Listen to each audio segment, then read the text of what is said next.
if you close your eyes.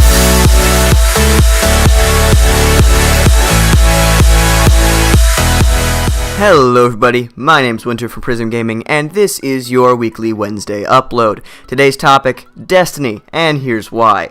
The Bungie weekly update for January 26th came out approximately 4 days ago, and I am a little late.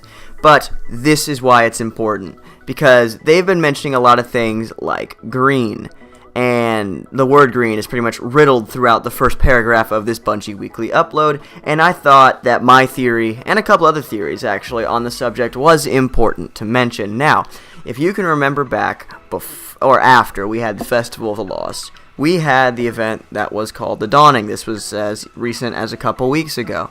And during that event, you had the opportunity to go to Bannerfall, pick up a dead ghost, and then go back to the tower and claim a sparrow known as Lysander's Cry, image on the screen now.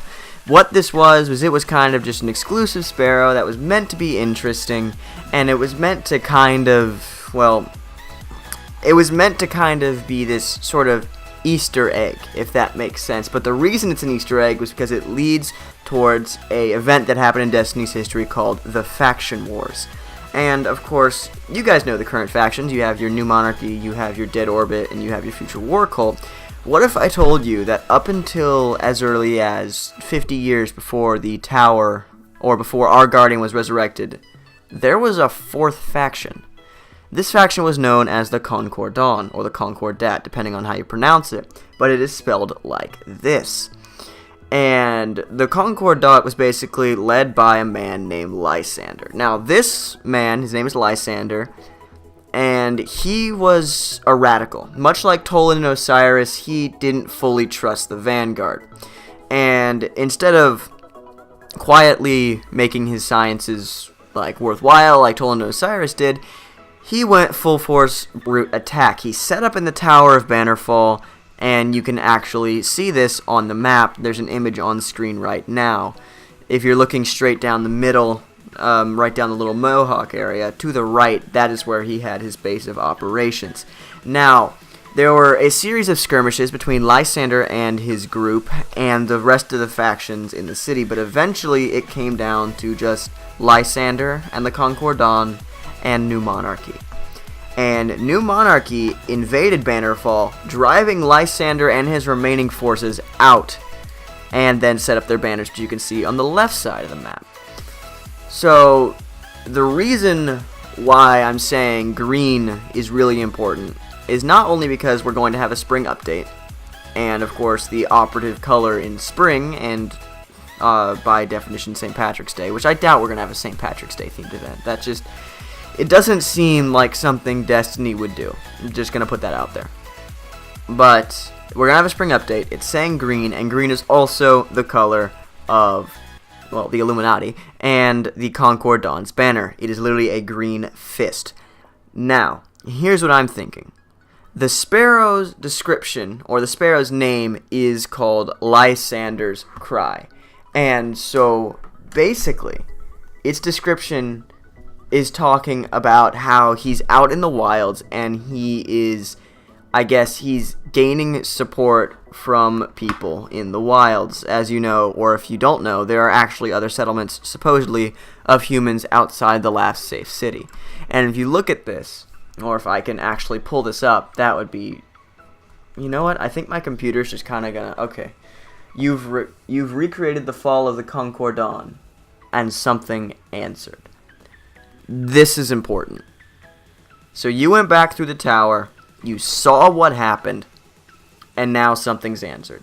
Lysander's Cry is the literal / metaphorical representation of Lysander's return.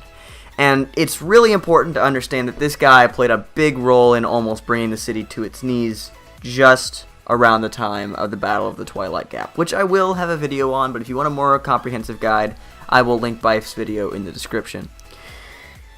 So, look out for some stuff like that. Look out for the possibility of Lysander being the main piece of this spring update we're supposed to have. And if I'm wrong, well, I don't know. I guess I'll delete my Lysander's Cry, because I really like that sparrow. I don't know. So that's it for that topic. The other thing I want to know is coming up in a few weeks is Activision's February, I'm going to say, info dump.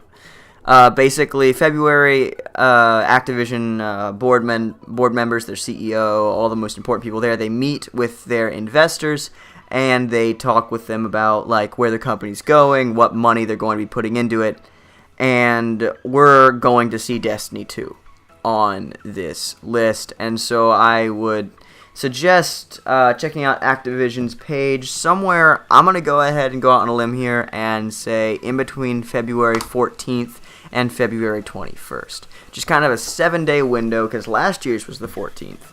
And this year's might be the 14th as well. Now, know that I don't know this for certain, but it is definitely worth talking about. The next thing that we are going to discuss is what they're going to try and change during update 2.5.0.2.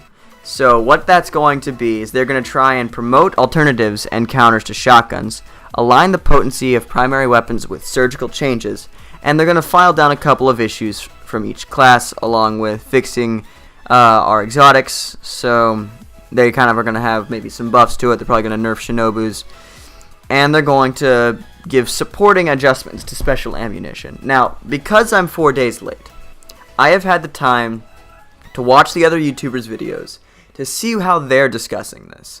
And from what I've seen, they're reading number 5, or supporting adjustments to special ammunition, they're reading it as a bad thing.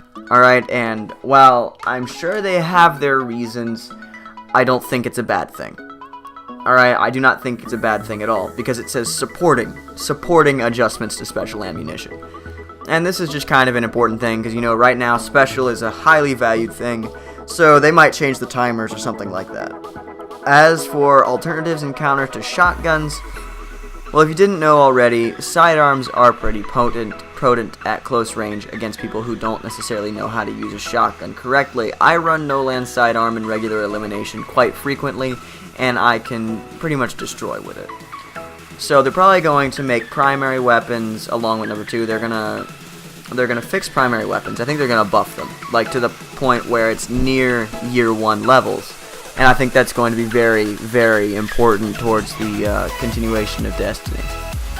They're going to file down a couple of issues from each class. Now, here's what I want to point out, the Arc subclasses. Now, leave the Titan alone. Their Jug Shield is obnoxious, I know. But there are definitely ways that you can outplay that, and it happens quite frequently since they nerfed its duration. It was a silent nerf that happened back in December. But what I think they're going to change, and I know some people like My Name is Bife, More Console, and Unknown Player agree with me on this. I think they're going to nerf both Skip Grenades and Warlock Stormcaller melees, because if you've seen a Warlock Stormcaller melee in action, my general expectation is you've seen that it, like, you can map somebody with that. Along with Skip Grenades, I think that's sad. Like, they're probably gonna buff the Arc Blade itself, the super, and then they're going to nerf Skip Grenades a little bit more, or nerf Shinobu's Vows, so it doesn't like become a completely overpowered subclass. And that's just kind of my take on this. It's supposed to come out on mid-February. From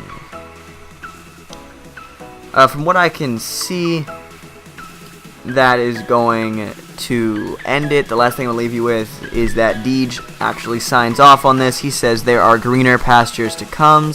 Stick to your guns. We'll tell you more about them soon. In the meantime, I need to pull my momentum pants out of the holiday coys, which is kind of funny because momentum pants are, speeder thing, because he's going to be participating in a upcoming, community-based event.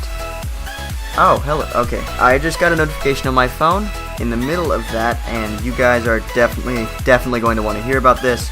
I don't think it's a bad thing, but I think it's something y'all are going to want to know about, and here's why. It looks like as of yesterday, Bungie has copyrighted the name DestinyCon, or at least filed one. So, I don't know. This could be a bad thing. This could be a good thing. I'm really not sure. honestly, because if you think about it, Bungie did this with a couple of their events during Halo, and it kind of made people mad. But I think what they're going to do is they're protecting their IP, intellectual property, and they're going to help make these events maybe just that little bit better. Maybe have releases there, or have like reveals and stuff like that. And I think that's definitely going to be interesting, as well as the fact that this is kind of a sore topic for the community, because the community is the one that made this event. As always, you can check that out on your own. I'm sure you can just look it up on Google, and it shouldn't be too hard. Last thing I am going to say, I know I've said that twice already, last thing I'm going to say is tomorrow at, I believe, let me check this, because I'm not prepared, 9 a.m., they're going to be starting, 9 a.m. Pacific time anyway, they're going to be starting maintenance on the Destiny servers, and they're expecting it to be completed at around 11 a.m. So, A, don't trust those numbers, B, just kind of stick to my Twitter, which is going to be below. I'll be tweeting out whenever it's up, whenever it's ready. You can go play Destiny, but don't expect to be on for too long tomorrow, unless you're like in another country and the maintenance goes on overnight, because that's part of the good part about living in another country, I guess. Take the expected time with a grain of salt. I really hope you enjoyed this video. As always, if you want to see more content like this, be sure to like, comment, and subscribe. And as always, enjoy yourselves. I will see you next time.